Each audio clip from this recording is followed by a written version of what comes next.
Today I talk with Royal Hartigan. Royal is a pioneer in drum set and African rhythms and combining the two. He is passionate about the music he creates and teaches, and he pays homage and has respect for the traditions he has learned from. Two huge influences for Royal have been African American music and West African musical traditions, specifically music from Ghana. His experiences with cultural luminaries Max Roach, Ed Blackwell, Duke Ellington, and many others were pivotal to his development, and he carries on the tradition of fostering an open and giving spirit to students, music appreciators, and everyone he encounters. Well, thank you so much for being here, I know we're in two different places, but being here virtually. So I was learning more about you. I first discovered you from your book, West African Rhythms for Drum Set. Okay. I've had my copy for probably maybe 20 years. How long has it been out now? I think it was 95. So that's about right. And Yeah. we have 3 others that are out and hopefully another one after that. So that'll be coming out hopefully as ebooks in the next year or so if I can find someone that knows how to do it. Yeah, and that whole I know that's changed a lot too, and we could talk about that as well.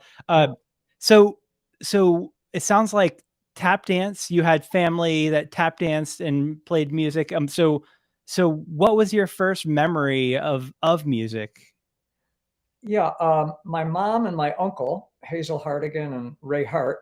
And my uncle had the same name as me, Royal Hartigan, but he shortened it for the marquees literally 110 years ago. They had me late in life, and he had to shorten his name, Royal Hartigan, to fit on the marquees in the traveling shows and so all those stage shows around the world. He traveled everywhere. And so he shortened it to Ray Hart. But they were really good tap dancers. He was incredible. And my mother learned from him, and they taught and performed professionally together. So my earliest memories are as 2, 3 years old, hearing them tap dance. And I started at 3. And I never achieved the level that they did. I was mediocre at best, but I loved it. From whenever I would dance, even a Grange Hall or a little community club or auditorium, often there were footlights and you'd see the people in the audience.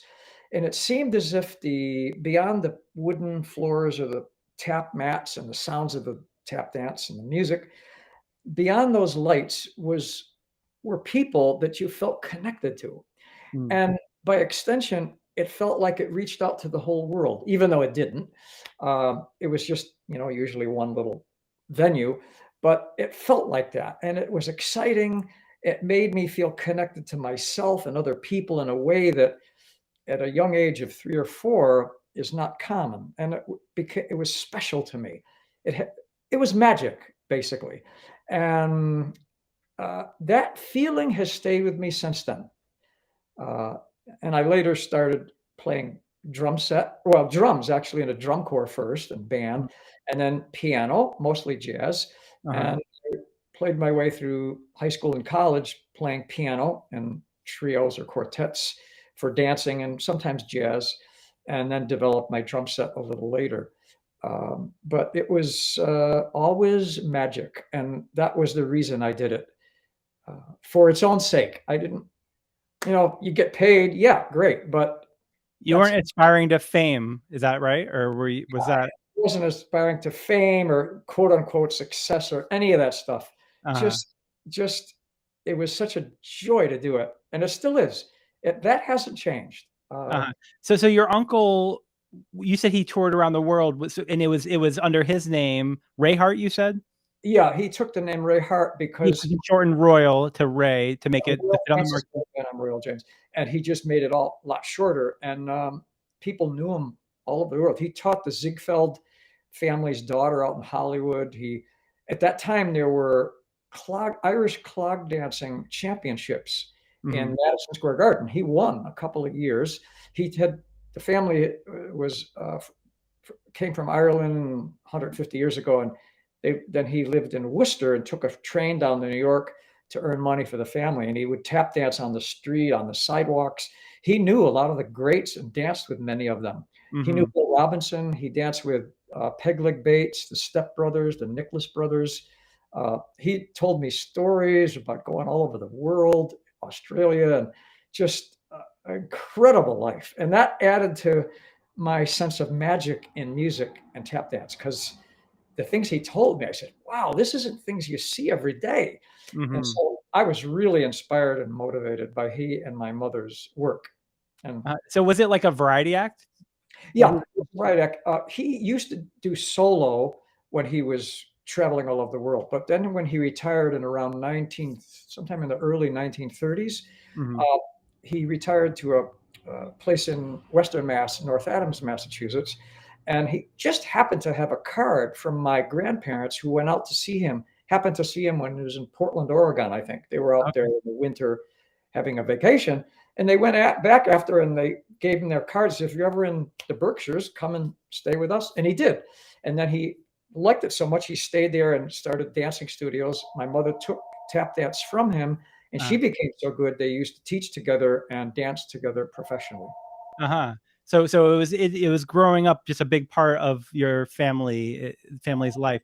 Uh, Yes. and so you said that you started tap dancing at an early age and then playing piano. And so was it the sort of situation where your parents said, "Okay, you need to play an instrument and we want you to play piano," or what was that like? They weren't really pushing me on it, but my mother, they knew I liked from the tap dance, they knew I liked drums. So uh, I just drum all the time, and they got me a single drum. And then eventually in junior and high school, they bought me a drum set, and I went crazy. I said, oh my God. Um, my mother had seen enough, worked with musicians. She played, in addition to tap dancing, she played C melody sax, really good ear and a tone on violin. And my Mhm. uncle, he played ukulele, cello, and played a little piano and banjo. I still have his banjo. And so they knew, a lot about the musical side of the dancing.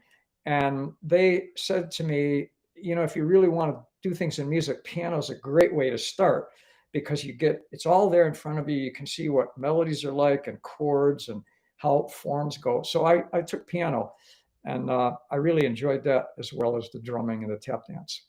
It sounds like you have such a great foundation. Mm. It have you by the way, have you seen Bela Fleck's film about the banjo and his trip to Yes, South yeah, Africa? yeah, it's so good, very cool. Yeah. He's I here in love it. Nashville. Yeah, So so you when you got the drum set, who were some of the influential bands or musicians for you? I was lucky living in Western Mass. You wouldn't think there was a lot going on, but in those days, in the 50s and 60s, there was a place called the Music Inn, and it was in Lenox, a suburb Mm. of Pittsfield, which was or town next to Pittsfield, and it was right across the street from the summer home of the Boston Symphony, Tanglewood.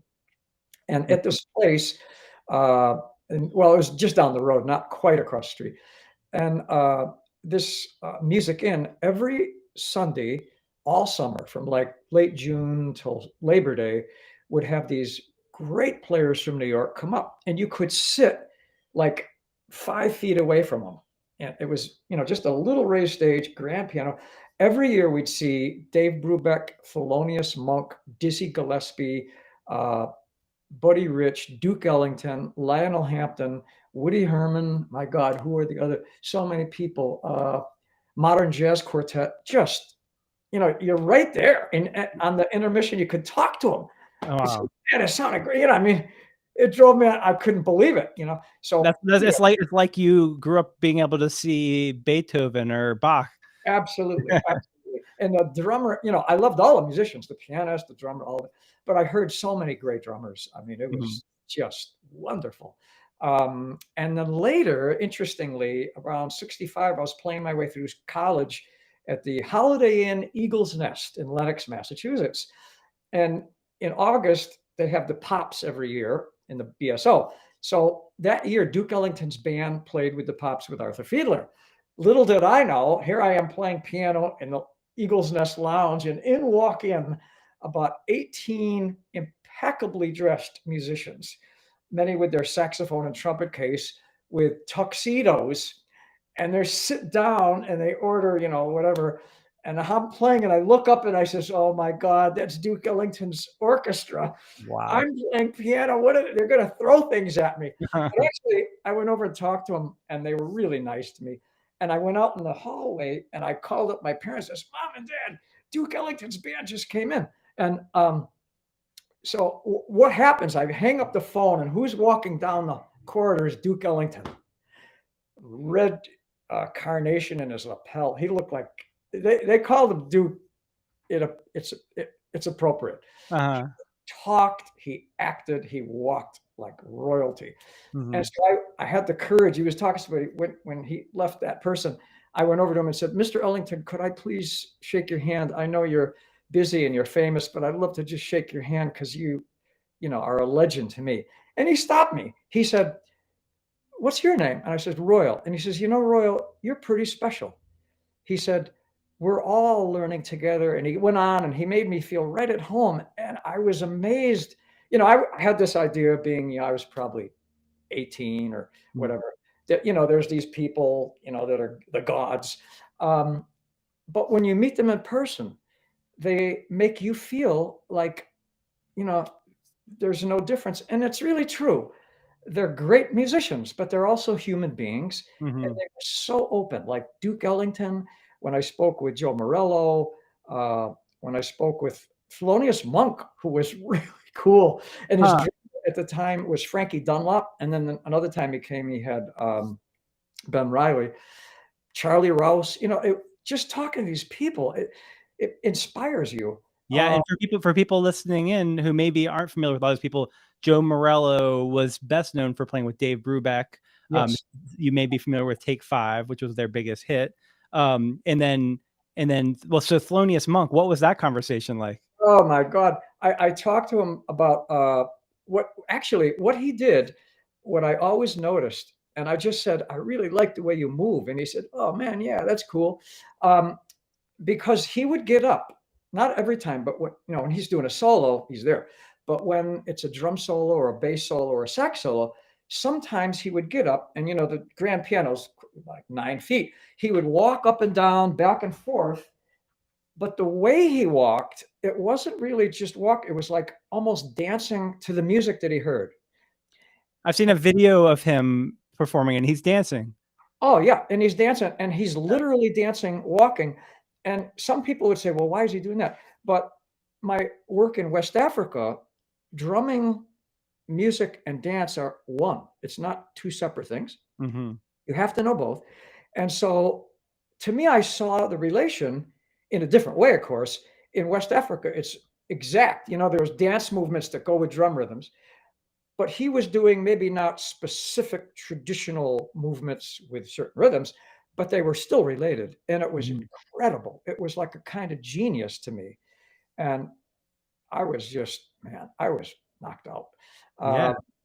And then later with Max Roach, when I was at UMass Amherst, I was just so lucky again in the 70s and 80s to be around master artists, a great educator, Dr. Frederick Tillis, who is in charge of bringing master artists up from New York. He brought Reggie Workman, the bassist, Max Roach, the drummer, and Archie Shepp, the saxophonist. Later, Yusef Lateef and others. But I was close to Archie and Max and Reggie, and they always, encouraged me to play. They treated you, just like they'd known me for 100 years. And, it's just, man, it makes you want to play all night and not. So was coming up in the 60s playing drum set, was rock an influence, or were you just really tuned to jazz? I heard rock. It hit when the Beatles came. I was in high school then, or in 64 maybe, I think. And I enjoyed it as a different style. But I felt in my heart I had already found my musical home, which was the African-American tradition we know as jazz.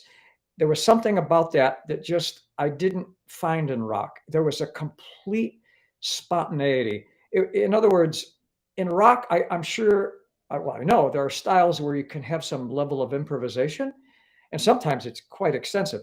But in jazz, at any moment, or at least the jazz that I've listened to and I try to play, at any moment, anything can go anywhere, Mm. and it's completely open. So Uh, there's a different level of freedom, maybe. yeah, there are some styles like bebop where you have a vocabulary that has a definite vocabulary, which that's Hmm. cool too. But as I hear jazz as being far more open. And even when all the musical logic says, here we go, this is going to go here, this is going to go here, and the next step would logically be here. In jazz, if you feel like it and other people do, you can go 180 degrees the opposite way. You could, Hmm. it's what our pianist in Blood Drum Spirit, Art Hirahara, talks about as being truth in the moment, that at every moment, anything can go anywhere. And to me, that's the ultimate expression of life, of arts, and of people's hearts.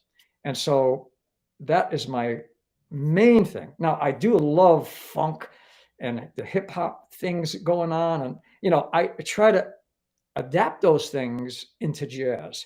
So I would say that I enjoy and like all those different styles, reggae, Afro beats, high life. They're all got their own beautiful way of expressing things. But for me, my main approach is to take those things and put them into the tradition where I feel the freest to be able to go anywhere at any moment. Hmm. And I love how succinct that is. Truth in the moment. Yeah. Yeah, Yeah. that's beautiful. Uh, so so you played drum set, and where so how did you always know you wanted to be a professional musician? Did you want to be an educator? What were you envisioning for yourself? Well, when I was in college, believe it or not, I wanted to be a priest. Uh-huh. Mostly not necessarily for the ritual, but I grew up thinking that, or at least the priest that I knew, could really help people. Uh-huh. And I wanted to help people here and all over the world. Then, as I went through changes in college, that made it harder and harder to want to do that.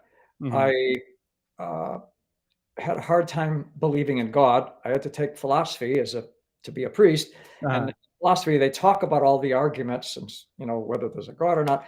And at one point I just said that maybe there isn't a God. And then I went to the Peace Corps after college and saw the horror of the world. We Mm-hmm. have the American dream, but the rest of the world has a global nightmare Mm-hmm. side of what's happening throughout the third world. Right now in the Ukraine, the horrors that are going on. And I came back saying, my God, how can there be a God? How can there be meaning? And then about a year or two later, I went over to UMass. A friend of mine told me about a concert with McCoy Tyner, the great pianist for John Coltrane, Mm-hmm. drummer Alphonse Muson, who I'd Mm-hmm. never heard before, uh, bassist Calvin Hill, and saxophonist Sonny Fortune. Well, they played in the UMass Student Union Ballroom. It was packed. There was intensity in the air, and they played for it was so strong, they played for 4 hours. Wow. They played two suites with only one break. It was Take No Prisoners. It was like, what is this? I said to myself, I don't know if there's a God. I don't know if there's any meaning. I don't even sometimes know if I exist. Mm-hmm. But I know what that is. And whatever that is, I want to give my life to it. At that Mm-hmm. moment, it was March 70 something.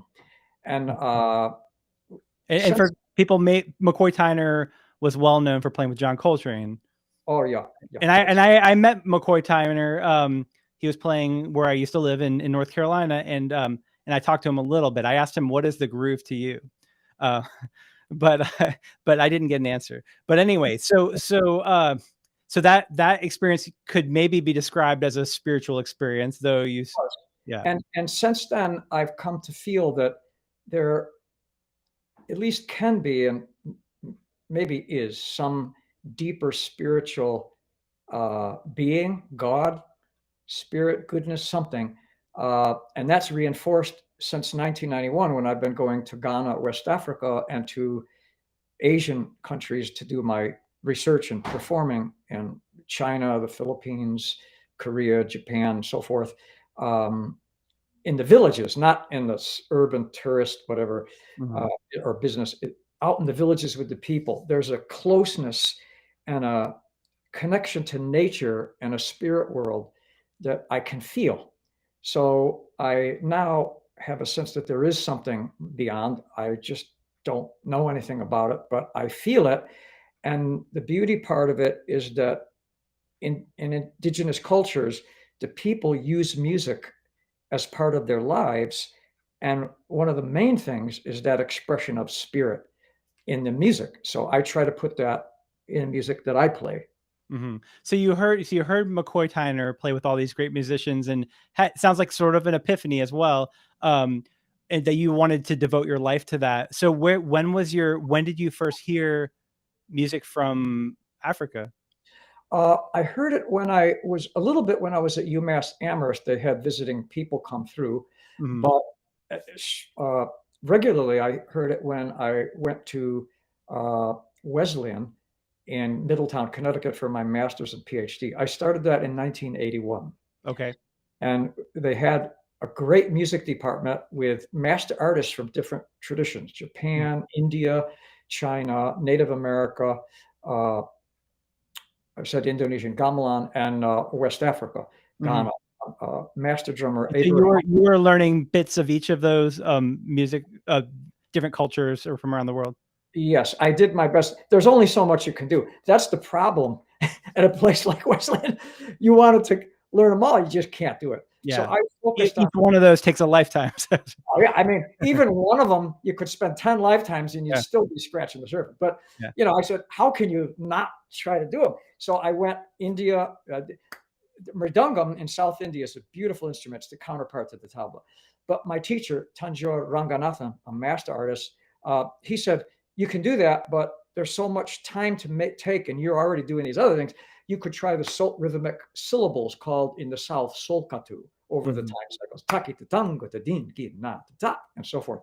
And so that's what I did, and I adapted it to drum set. In Javanese gamelan, I played sometimes the drums and other instruments. And in West African drumming, I needed to learn the dance to understand the full thing. So I did this support drumming in the dance, and later, with permission, the lead drumming with Abraham Kobena Adzinya and Freeman Kwadzo Donkor, who all of them were really beautiful. They said, I asked them, I said, because I don't want to, be perceived as just some outsider stealing your stuff. Mhm. So because there's a history of that, of people coming and grabbing stuff or How did you become aware of that, of appropriate cultural appropriation? at UMass Amherst with Reggie, Max, and Archie. um, I in along with our musical studies, we had uh, both formal and informal discussions about music and culture and politics and so forth. And I realized through my readings and talking to them that there was a history of people that go into world cultures, including African American music, and come out as Mr. Africa, Mr. Gamelan, Mr. whatever. And I didn't want to do that. Mhm. Uh, Kings of jazz, whatever. I don't know. I'll never be a king of anything, but I just wanted to make sure it was right. And after the Peace Corps made me aware of another culture, because you live with the people for 2 years. It's not like in some business park or government thing or tourist hotel. It's like right in the village. You eat the Mhm. food they eat, And drink the water. you were where in the Peace Corps? Sorry, I was in the Philippines. The Philippines. Uh, I worked in education a little, but then as a medical social worker, an Mhm. informal medical social worker, and I saw the culture from the inside. I wasn't of it, but I was in it, and that being in it was enough to change my life and uh, try to do something else. And so that cultural connection combined with my musical connection with Max Roach, Archie Shepp, Reggie Workman, and all the others, and then at Wesleyan with the master artists, all of that together helped form my well, really my life before anything else. but my music is an expression of that. And I've dedicated myself to that since then, and try to do what I can. I'll be the first to tell you that I'm not an expert in any of it. I'm learning. I'm really a student, um, trying to make the music real and play it as much as I can with heart. Mm-hmm. Uh, so, well, this is a little bit of a different subject, but just curious, Royal, what's the origin of your name? I actually don't know. My uncle, my father's brother, was given that name, and not sure why, from their father in Worcester, Mass. Mhm. It sounds like an English name. My father's family was Irish. My mom's French, so I'm not sure why, but they gave it to him. And then my mom and dad didn't want to call me Junior, so they named me after my uncle. Ah, I tell you that I don't live up to it, but it's a different name. yeah. Well, thank you for sharing that, and I'm sure you do live up to it, and you're doing what you do. Um, so so you had your first experiences with African music, learning from master teachers. You said at Wesleyan. Yes, Wesleyan University in Middletown, Connecticut. Uh, Um, and so when and so how long did you do that for? And then when did you make your first trip to Ghana? but yeah, I got my MA. I was there in '81, and then I got my MA in '83 and PhD in '86, and Mhm. taught for a few years uh, until '93 when I went to San Jose and taught at San Jose State from And '90. at this point, you were teaching. What were you teaching at this point? Or I taught world music and African American music Hmm. slash jazz, Hmm.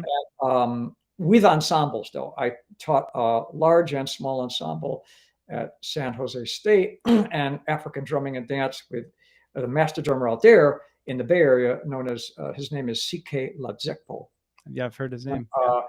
he's a famous, great drummer with his wife Betty, who's a dancer. So I started going in 1991. Uh huh. I would bring, that was myself. And then starting in around 1994, just about every year, I would bring students from San Jose State. And then when I went to UMass Dartmouth in 1999, I started 3 years later in 2002 to bring students almost every year. Sometimes I would go twice a year. And then I got a Fulbright in 2006 to go to the Philippines. Uh huh. And I went to Ghana in 2013 as a visiting faculty for a year, and then followed that with a year in Fulbright. So I was there for 2 years from 2013 to 2015. And then we went with students until 2018, and then the COVID hit. So it's been sort of tough, but I plan on going back again as soon as it's a little bit more cleared up. Yeah. Yeah. So you also had some you had met and knew Ed Blackwell or Edward Blackwell, the drummer. Yes, I should tell you about that too. At Wesleyan, in addition to the world artists, there was a couple of wonderful jazz players. Bill Barron, the brother of Kenny Barron, was on the faculty there, and Bill Lowe, uh, trombonist Bill Lowe, Fred Simmons, a pianist, and for drums, my teacher was Ed Blackwell. Wow. And for people who aren't familiar with him, he was from New Orleans Yes, he was. and one of the great drum set players of all time. Oh, incredible. And his sister, who I met, was a tap dancer. And she brought me to his house when I went down there to give a talk with CK Ladzekpo on African drumming and jazz. And wonderful guy, open, just like Max and Duke, just open hearted. And Mhm. he would share this excitement with you. You know, I go to his house for the lessons, and he say, "Hey, try this out, Royal." Bum bum bum. So I go and try it. Isn't that cool? Yeah, I mean, he's just like he's discovering it with you. That Hmm. sort of, that taught me, that helped me in teaching to be. It's not wrong to be excited about and love what you do and share it with students and be open about it. You don't have to. You know, you get this thing of the in a university or professor, you have to be like so objective and all that stuff. I can't do that. And, I got and be the authority. You are the authority, and that puts a boundary between none you of and that. the student. I like to share it, and here it is. I'm excited about it. Check it out. Let's talk about it. If you disagree with me, good. I want you to. Here's Uh-huh. my stuff. I'll give you my thoughts and like that. And now that I'm retired, I miss that. Although I do Uh-huh. residencies, but that's I think, for me at least, the best way to teach, just the way Max and Archie and Reggie and Dr. Tillis and Bill Lowe, Bill Barron, Ed Blackwell, they all just were totally open. Uh-huh. And so when you started to learn African music, when you started learning about different cultures and the music, how did that influence your drumming? And I think I'm frozen. At first, it was okay. So I just asked you about how African drumming, learning about that had changed and influenced your drum set playing and music that you were doing. yeah. At first, and still is, I hear the rhythms, the bell, the rattle, the support drums, the lead drums, and I adapt those specific rhythms to the drum set. For example, it makes sense to adapt the bell rhythm. You can do it anywhere, but it's a metal bell, so the metal rims or the metal cymbals make sense. The different tones of the drums, well, the drum set has at least 4 tones: bass, mounted, mounted, floor, and snare, and other timbres. That's one of the unique things about the drum set. It's an instrument of not just rhythm, but timbre, accent, dynamics, and pitch. Max Roach always played and reminded us that the drum set is a melodic instrument. It's not. Don't let anybody tell you it's not. It's a melodic instrument. Yeah. It's a melodic instrument in a different way. It doesn't have like a scale. I mean, you could do that, and some people do. That's cool. But it's a different kind of scale, which for me is more interesting than each discrete note. You can tune your drums or not to different areas rather than a single focus pitch. And the way you hit it, where you hit it, if you mute it or whatever else you do, creates a different pitch and timbre. And that is so unique. And that's even true of cymbals in a way, where you hit them, what you hit it with. You know, I mean, that's how you hit them. Yeah, there's hundreds of notes in the drum set. Man, there's, it's really cool. So let me give you an example, if I could, with the drums that are here. I'll just step over here and I'll demonstrate something, just a conversation among the drums and how they relate to language. I'll give an invocation in language. Okay. This is an invocation in the Asante Twi language of the Asante people of Ghana, West Africa. And the language is tonal, so you can play it on the drums. And this is with permission from my teacher, Ata Poku. Yesia momihanu. Yesia momihanu. Yesia momihanu. Twenebo kodua. Obrempang. Deminifadwe. Deminifadwe. Deminifadwe. Dwe. Dwe dwe ni. Amyane hunu. Obrempang. Yemao akwapa. Arburoko fi. So,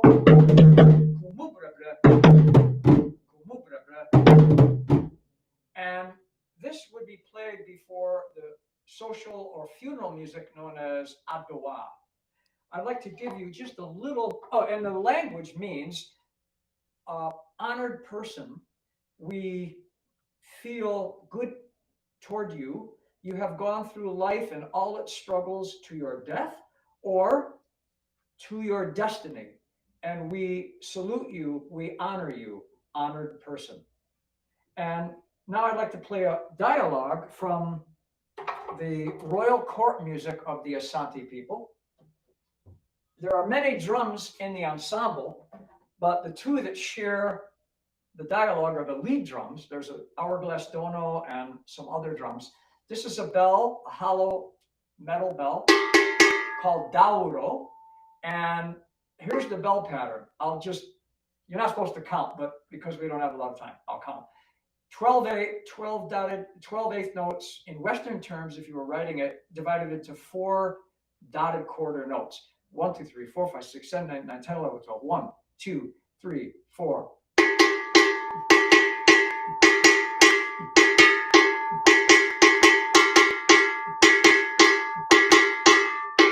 Okay, that is the heartbeat, the bell pattern. And now I'll play the dialogue, if you can still imagine that in your head, that goes on a very basic part of a long section of the royal court music known as Fontamfram. And this section is called Auto Piretia. So the bell would be here.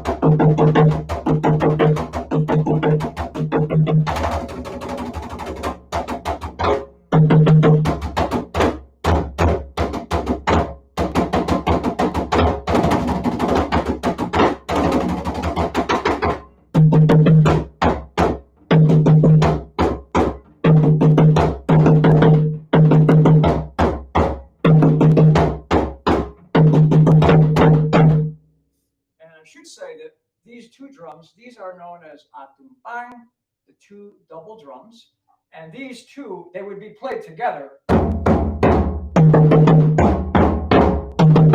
known as boma, the higher pitch, and the lower pitch. Boma and atumpang, which are the lead drums, and then have a conversation in the music known as fontamfram. And I have to also say, you would never play these like this. I've been given permission by Atapoku and another master artist, Kwabena Boateng, for demonstration purposes to do this. But in actual fact, these would only be played one person here, and each of these large drums would have one drummer as well. And as there would be one person playing the Dauro bell.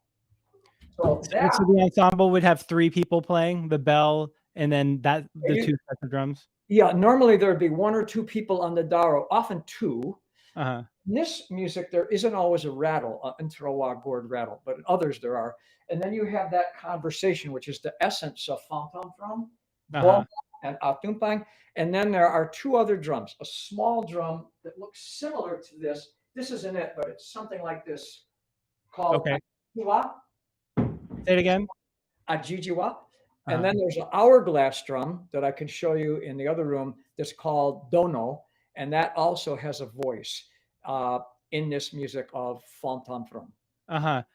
So in 2005, I was in Ghana, and I heard some music like that. So deep. Yeah, and so I had Ghanaian teachers. I lived in Portland, Oregon for many years, and Oboadi had brought so many. And I played with Oboadi for a while, and his nephew Chata, but they called it dono as well. But then when I was in northern Luna, yeah. So different cultures have different names for. Is it the same, or is it a little bit different, the instruments? No, it's just a different name. It's a different name, yeah. And each area has their own construction of it, but it's basically the same. I know it's also called tama in other areas and they can look different and be a little bit different in Nigeria as opposed to in Guinea. And they're made out of they're some in very often different sizes, because some of the sizes are quite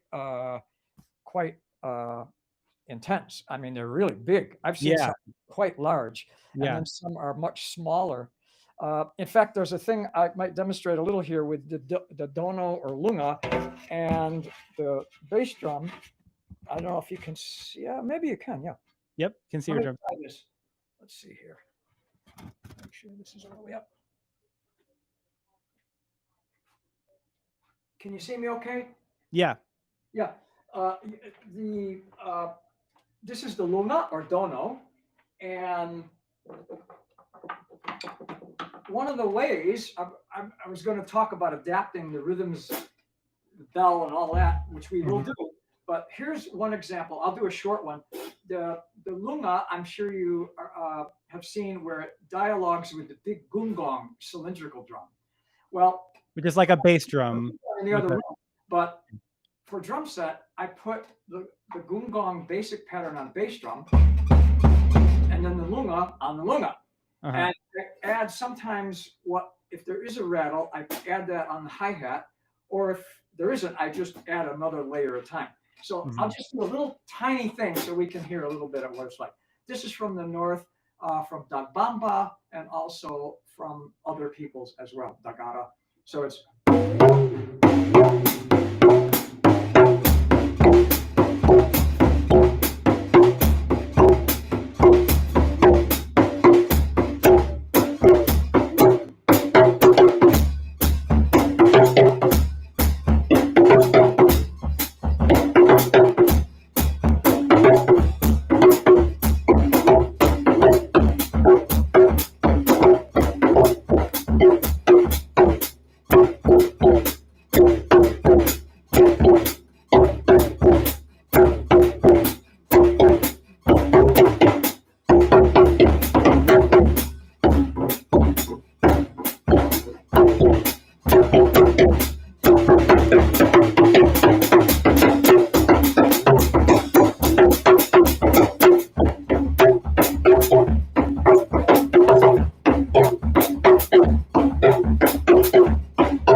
So just a little example of how, again, with permission, you can adapt from the goong gong and lunga repertoire to the drum set.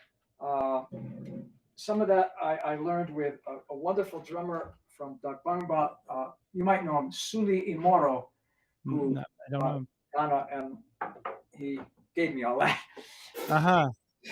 Yeah, I went to Tamale and asked for Abubakar Luna, and a taxi driver said, "Oh, he's my uncle," and he took me there, and I ended up staying there, but he was very sick at the time. So, but I ended up going to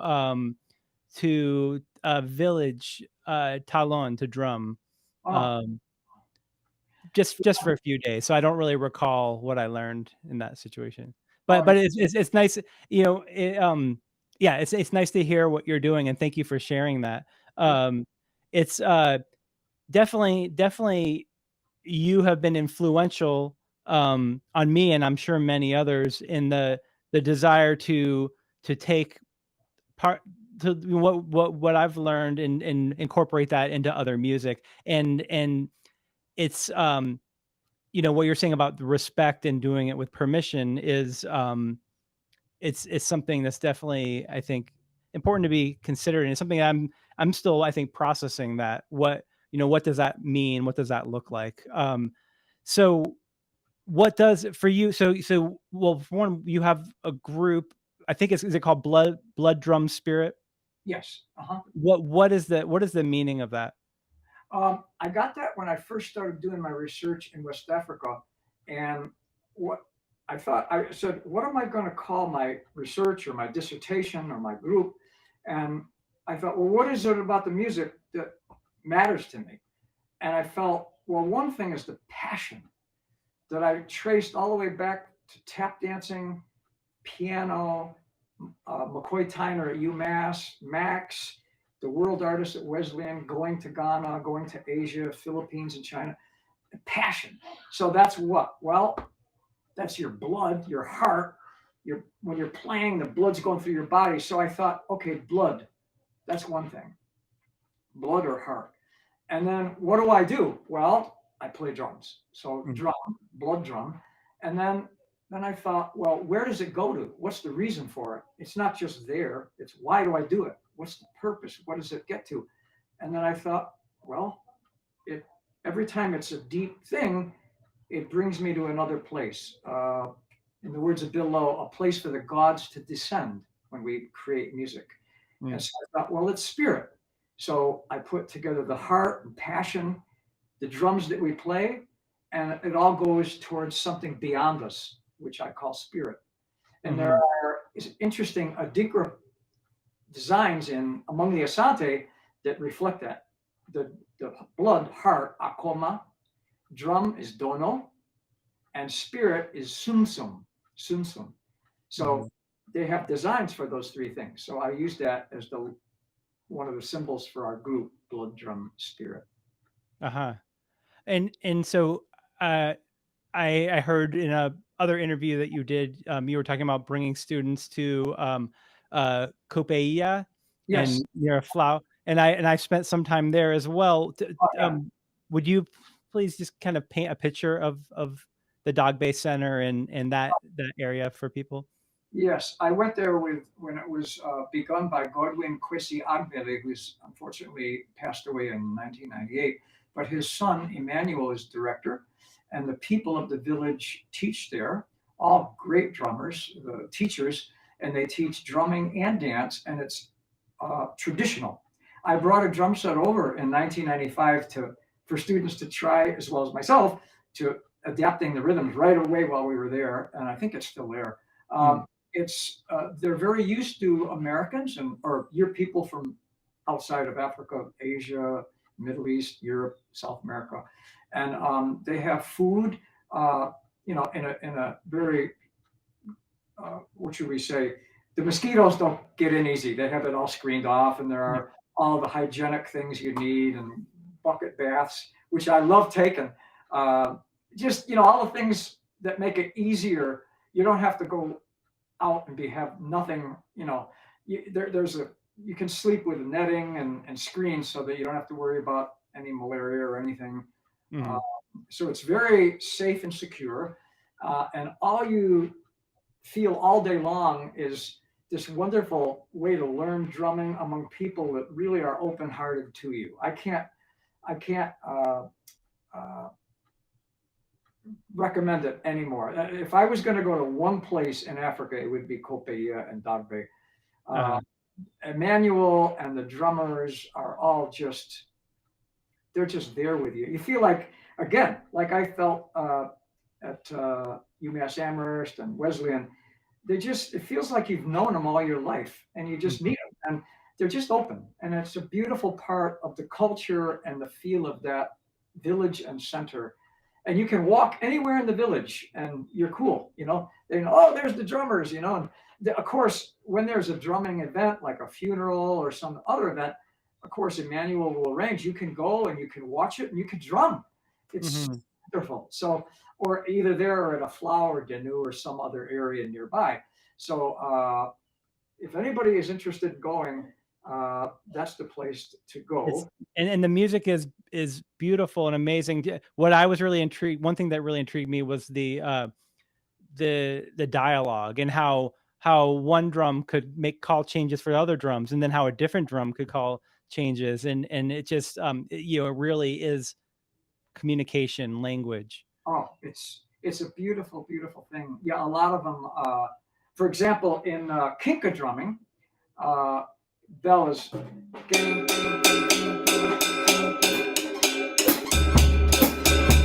Hartigan, the little high pitch, which is this drum here.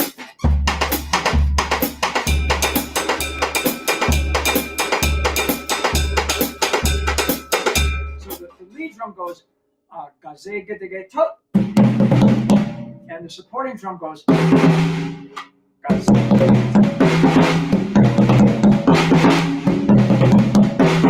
And that stands for the language Agbe Boranoto, and the supporting drum goes chova, chova, Agbe Boranoto, chova.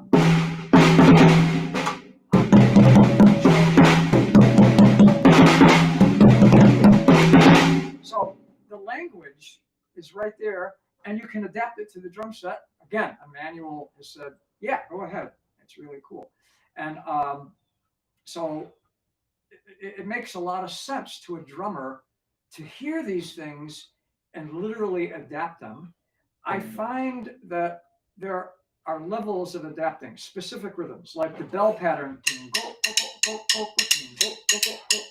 which would be.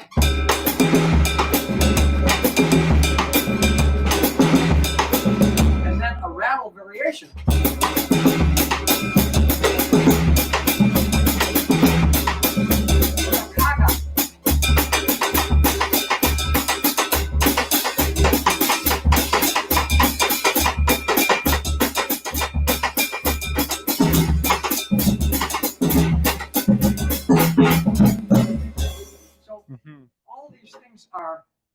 adapting the actual rhythms.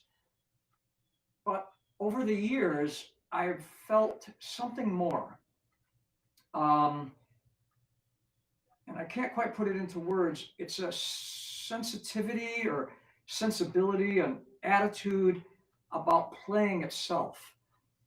It's physical, but from that physical thing, it goes to another place that's not so physical. For example, like, you play some of the drums with your hands. Well, then adapt that for the whole drum set, and you can go like.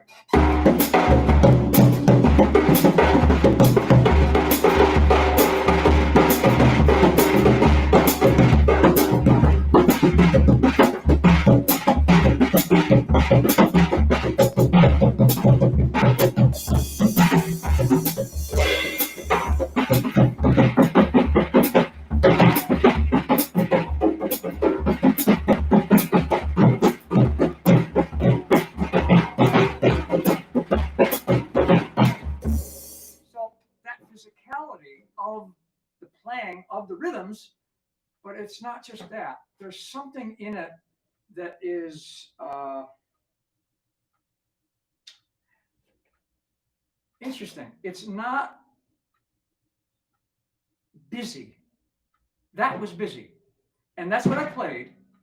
But what I'm feeling when I really am playing it and even listening to it, there's something there that is the opposite. Mm-hmm. I know that might sound strange, but there's the bell, the rattles, the dancers, everybody's moving. Kagan, Kiri, Sogo, Achimefu, bang, bang, you're hitting. Or in the north, the gungong and the lunga, it's going, everything is intense. Yes, it's true, it is. But there's another level too that's going on. There's the level of language, song, meaning, feel, the occasion it's for, all that's true. But even beyond that, there's something that I feel is very quiet.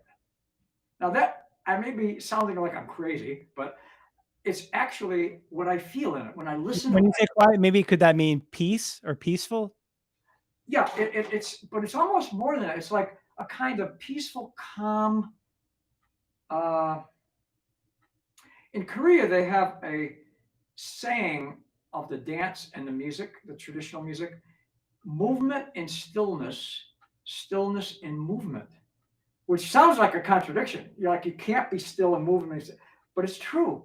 In the same way with this intensity and passion, but inner calm, an inner, like you're saying, you're right, peace. It's like a quiet. Mm-hmm. It's a quiet. It's like, it's a quiet. There's intense sounds, bang, bang, bang, right? Out to the universe. You're going but in that intensity, in that sound, there's a stillness and a quiet. Silence. Which, yeah, funny. That ring was a teacher of mine, Bolakata Konde from Guinea. Oh my God!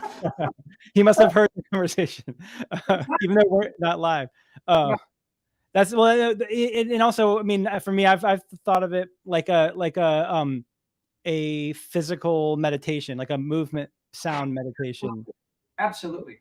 And so, well, I really appreciate you talking with me. I have one other question, if you don't mind. And this is, you can go into this however much you want or not, but how have you, you've already made it clear that you're not doing this for commerce. You're not doing it for the money. But how have you balanced the need to make a living and with making art, making music, and what has been your approach throughout the year? I was fortunate because at Wesleyan, I got my studies and I got a PhD and was able to get a teaching position at part-time at Wesleyan first, then at the New School Jazz program in New York for a couple of years before I was invited to teach at San Jose State.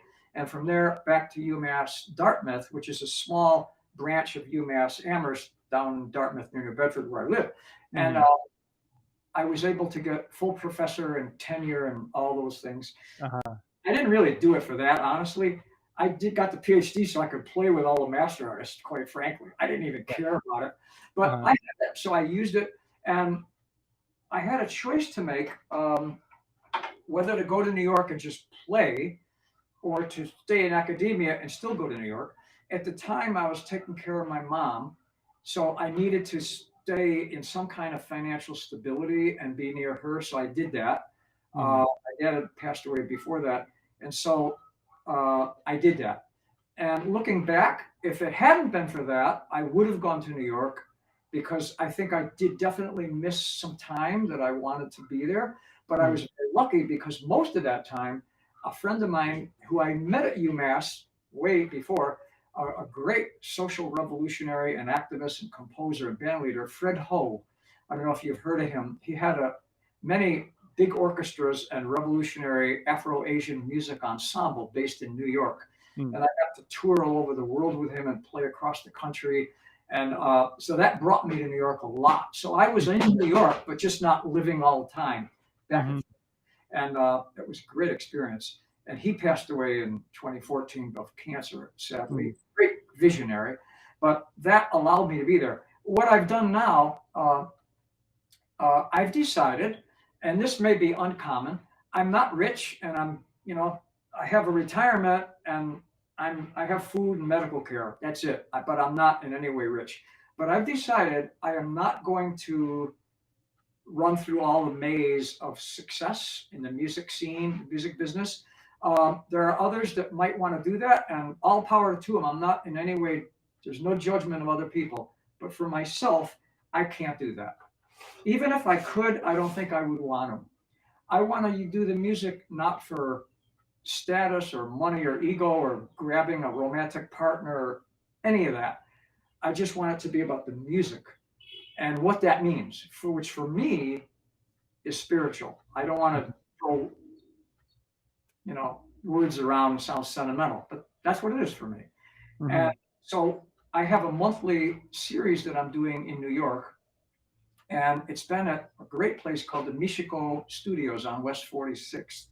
And I'm now going to do some of them at an incredible community space up in Harlem on West 130th Street called Mhm. Amsterdam Music Association, which is a historic place. Um, so I'm trying to do it in places where the space is not telling me I have to advertise, although I do, and I don't have to fill so many seats and charge so much at the door, and we'll give you 60% of the bar, or, no, no. I haven't been doing music all my life to run around doing that stuff. I'm not Mhm. saying that's bad. I'm just saying I want to present the music for its own sake, not for the sake of somebody that needs to make a profit or sell so many drinks or fill so many seats or, no. That's, Mhm. that's not what I'm about. I just want to live the music. You know what I'm doing? I'm actually transferring the aesthetic and the cultural context, the community context that you've seen in Ghana. I'm transferring that vibe of an open hearted village where nobody's excluded, everybody can come, you don't have to pay to get in, you're just there as a human being, and we respect you and we share this music from our insides. Mhm.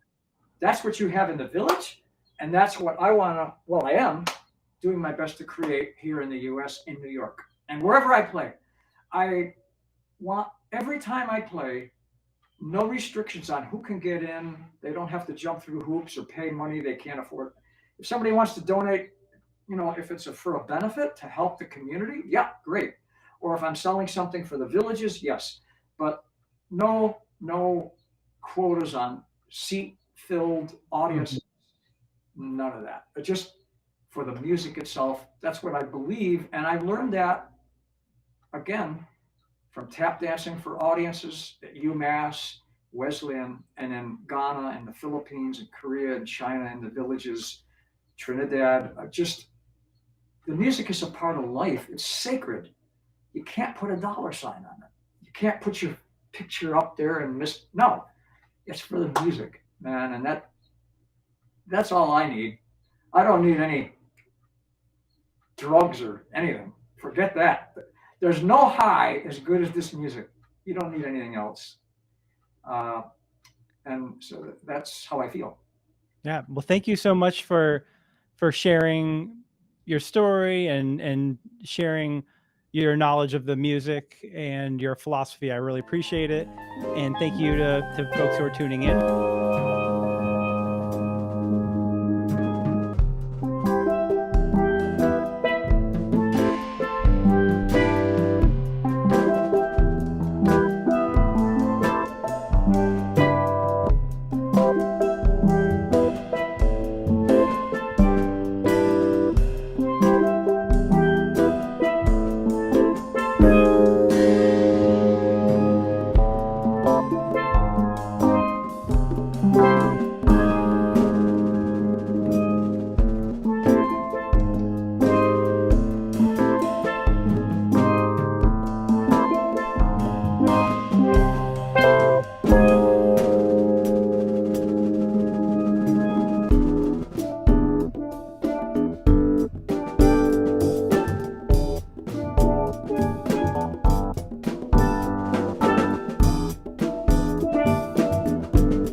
Yeah, this is the thing in 11, and forget the numbers. It's not like you can count it 1, 2, 3, 4, 5, 6, 7, 8, 9, 10, 11, 1, 2, 3, 4, 5, 6, 7, 8, 9, 10, 11, or 1, 2, 3, 4, 5, 1, 2.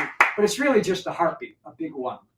After hearing, I didn't connect it. The night I heard McCoy Tyner for 4 hours, the next day I was at home with my parents, and I heard this rhythm in my head. I said, "What is this?" And it came out that it was this really cool rhythm. Actually, it was in, I won't go to 11, I'll go to 15. It was in 15, but I didn't know it. I said, I got to play that. So I played it on the drum set. Then I said, this is so cool. And I said, I got to write this down so I don't forget it. So I wrote it down. Only then did I know it was in what you'd call 15 or 7.5. And it would be 1, 2, 3, 4, 5, 6, 7. 1, 2, 3, 4, 5, 6, 7.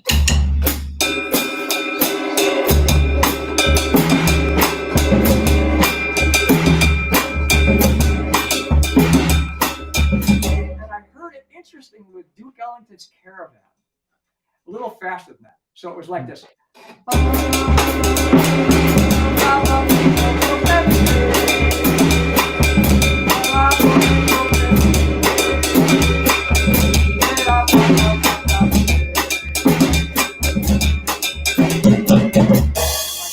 And then I felt you could put these layers on 5s and 3s, so it came out like this. I'll put the hi-hat in 5.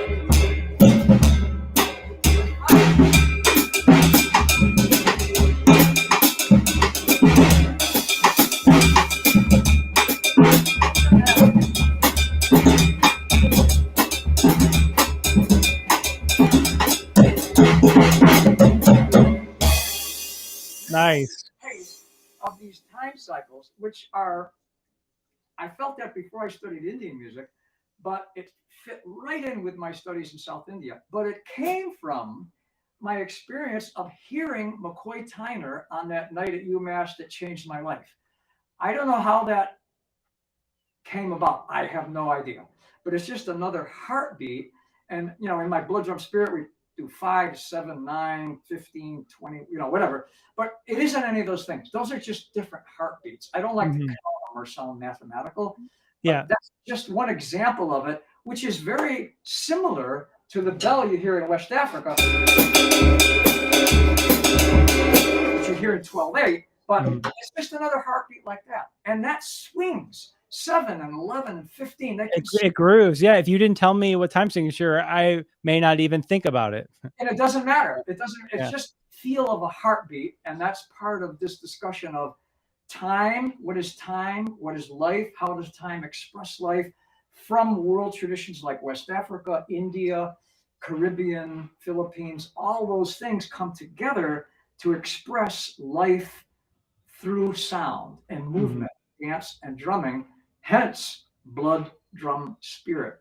And these time cycles each have a life, just like the bell patterns of West Africa and the Kulintang of Philippines and opera of Beijing and all that. So that's just a little bit of slice I wanted to connect with what we had talked about. And maybe for another time, we can go into some of those ideas about drumming and life as well.